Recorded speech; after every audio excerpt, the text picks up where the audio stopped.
correspondent, commentator for Pot TV, former national director of the National Organization for the Reform of Marijuana Laws in the United States. Okay.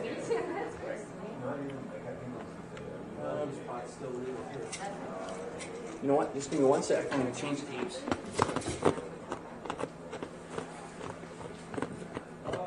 Great.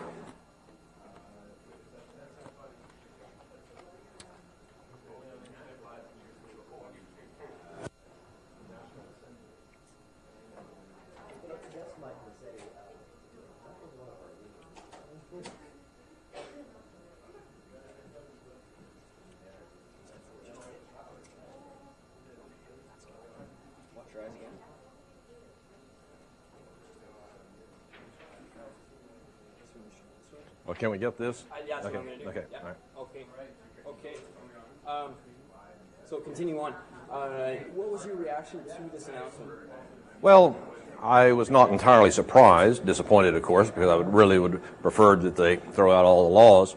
But I think that the point remains that Parliament is going to have to address this one way or the other. And that is basically what the court is saying this morning, is that Parliament must address this issue. And in point of fact, the people of Canada have to address this issue. That if the Canadian Supreme Court had simply ruled in its majesty in favor of simple justice, as I would prefer they've done, they would have thrown out all of these laws, and then Canada would have had to regroup and figure out how it was going to regulate marijuana trafficking and so on. Now, it is still incumbent upon the Parliament to address this issue.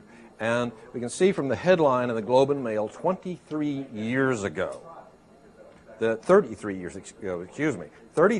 ago, that we have been, as a people, and I'm not speaking here simply, I'm not a Canadian, but the American people, the Canadian people, the people of Great Britain, are failing to address this key issue. And so the arrests go on? Really? No, they're not. This has got to stop. What would you like to say to, say, all the Canadians who do smoke and support this? What would you like to say to them? Same things I say to everyone every day. Stand up for your rights. Don't give up the fight. Bob Marley said it very well, even more musically than I can say it, but it really is what everybody has to do. The Greeks said over 2,000 years ago that the eternal vigilance is the price of liberty. If we had won today, the only thing different would be that we would be happier battling. But this is a battle that's going to go on, because if the Canadian Supreme Court had freed the people of Canada, it would be still next door to the prohibitionist hyperpower. And the rest of the world is rapidly turning into a prohibitionist police state. And look very closely when you hear about the proposed decriminalization bill that's in Parliament. It is not a decriminalization bill. It is a prohibitionist police state power grab. It is a subsidy to organized crime. And this is something that the people of Canada and the media of Canada, please pay attention to what is really going on. Because the Ontario Police Association issued a report 2 days ago, warning about the grow-ops in Ontario and have to have stiffer penalties. But yesterday, the Toronto Star reported on the wretched conditions in Toronto jails. So that the people are doubled up, tripled up in jail cells. Women are sleeping on floors next to toilets, and yet the Ontario Police Association is putting out press releases demanding stiffer penalties for people growing plants. Now, the Canadian Supreme Court has said for the time being that marijuana will remain in the same distribution channels with heroin and cocaine and speed. Is that what the Parliament of Canada wants? Tell us yes. Say Dan McTeague, Professor Dr. Dan McTeague. Say Paul Martin has made so much headground that he's confident, he's convinced that just stick this out, keep the course, and eventually we will have a free cannabis society here in Canada. Are you on the same? Well, every 6 minutes a Canadian gets arrested for a cannabis offense, and every 15 minutes a Canadian is convicted of a cannabis offense. So every day that goes by we have this. You can say we're getting closer, but we're getting closer on a really slow basis. The Parliament first proposed decriminalizing marijuana in June of 1970, which is 33 years ago, and since then we've had over 1 million Canadians put in jail. So the change moves slowly in Canada, and I'm impatient, like so many other people who see people they know go to jail all the time for pot. So I'm looking forward to the next federal election where we can vigorously support the New Democratic Party's very clear position on legalization of distribution and possession of marijuana, and hopefully they'll be the opposition party in Parliament and can oppose all these attempts that Paul Martin will bring forward to make it worse for marijuana growers. And in the meantime, what should activists do? Activists should join the New Democratic Party and seek nominations to run as candidates and to continue to lobby. 40% of Canadians are fully behind full legalization, according to Decima Research, and an additional 20% want reduced penalties from what we have now. And so that's a huge base of the Canadian population to work with and to get them to lobby. And it's the same thing that we have always done. Send letters to the editor, get involved in politics, oppose the Liberal Party, and certainly oppose Paul Martin. There seemed to be there was some momentum that was moving with this issue. Do you fear now that this is going to stall that in terms of the public perception? Yes, the difficulty is our supporters will tend to get jaded and cynical and write off this system as an avenue of change. And that would play into our opponents because they occupy the system. They run the establishment, the criminal justice system, the politics in Ottawa. And if we get jaded and cynical and opt out of the system, then we have no hope of change. Certainly hiding away and hoping no one notices you smoking or growing marijuana is not an adequate personal policy for any Canadian in the marijuana community. We have to get involved in politics. Jack Layton came right here to Pot TV and was very sincere and made a point of emphasizing that he favors full legalization and that he emphasized no one should ever go to jail for any relationship with cannabis growing, selling, or possessing. And we're putting a lot of faith in Mr. Layton and a lot of stock in the federal New Democratic Party. David was talking about the first thing he wants to do is go out and sell more dope to more people and get busted and start this all over again. You footed the bill for the first run. You willing to do it on a second run? Well, it will be a short run because there will be no grounds for appeal to higher courts. The Supreme Court doesn't hear any arguments a second time unless one of the 6 who voted against decides that they have changed their mind and wishes to bring it up themselves. This time he wants to do it on medical grounds. He says that hasn't been shown. Well, medical grounds, yeah, that's already going to the Supreme Court on medical grounds, so there's a lot of people already are well on their way. Litigation will certainly continue, but it'll be a much more narrow frame of reference, and the degree of success will only apply to those who have a clear medical need, obviously.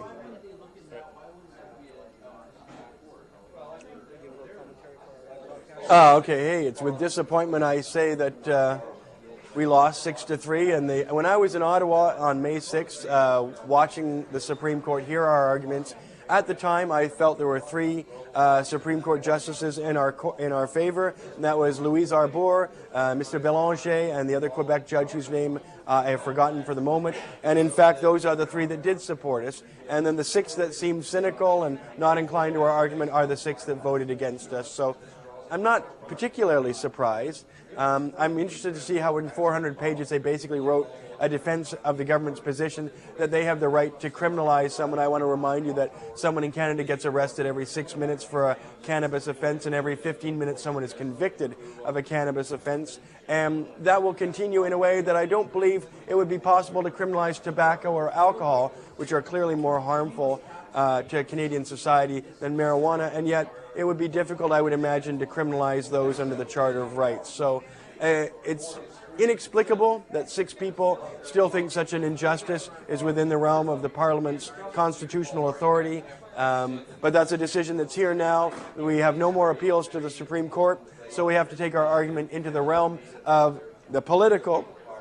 And that means all Canadians who belong to the marijuana community, who want to see legalization change in a positive direction, have to oppose the Paul Martin government, the Paul Martin Liberals, and support Jack Layton and the New Democratic Party, who have very explicitly advocated and promised a legalization position on the distribution and possession of marijuana. When Jack Layton came before Pot TV in an interview, he said he would never advocate the criminalization of any relationship with cannabis, including the possession, the cultivation, and the sale of marijuana. So we're going to have to follow Dana Larson's example, who is the BC Marijuana Party leader for British Columbia, who's now seeking the nomination for the New Democratic Party in West Vancouver Sunshine Coast. And other Canadians are urged to join the New Democratic Party, get involved, and oppose the Paul Martin Liberals, who will bring in legislation that the primary function of which will be to criminalize and perhaps jail in mandatory minimums cultivators of marijuana. There are over 250,000 people in British Columbia who are involved in the marijuana industry who are now going to be at much greater risk under a Paul Martin government. And we have to get politically involved. The temptation will be to get cynical and jaded in this regard and to say that the system has no hope for us, and that's not true. Today is no different from yesterday. I've been battling this 14 years, and tomorrow morning I will get up and strap on my armor, as I have every day for 14 years, and fight this issue with all my vigor and all my capabilities, and I urge you to continue to do the same. Don't let this get you down. It's disappointing, yes, but again, it is no worse than it was when you woke up yesterday or the day before, and tomorrow the battle will continue. And bear in mind that one day, even when we legalize marijuana, and we will legalize marijuana, there will always be people who want to criminalize it, to use us as scapegoats, to make marijuana the be-all for their kind of prohibitionist tendencies, and we will always be battling to protect our liberty or to win our liberty back.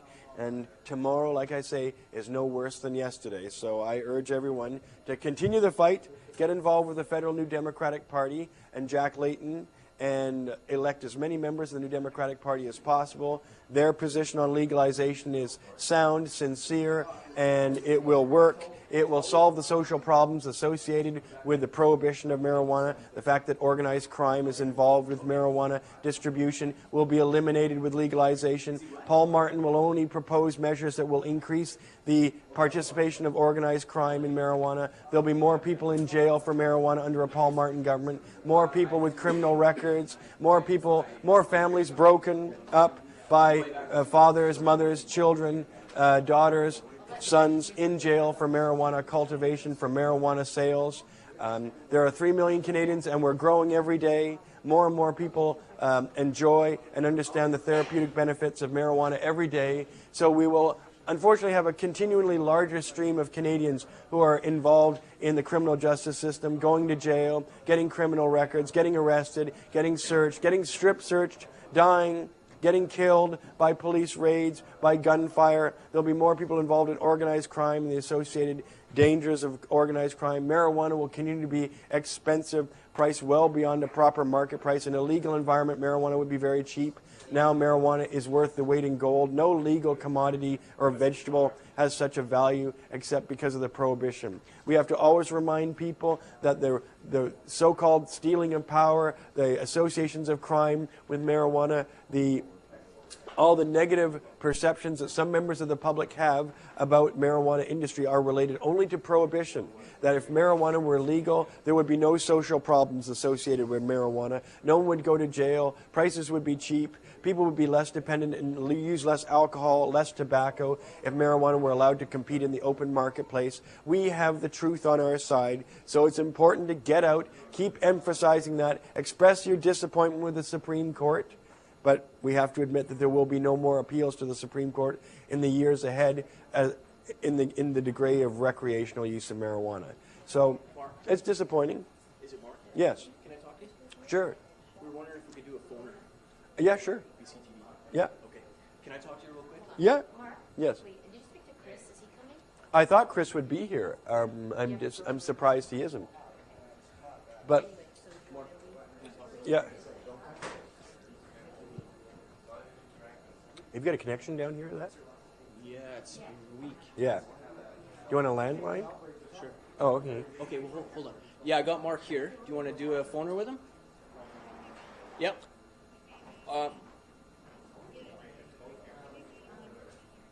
Well, he suggests, why don't we get him to call on a landline? Okay, I'll put you over to him and you give him the number, okay? Okay.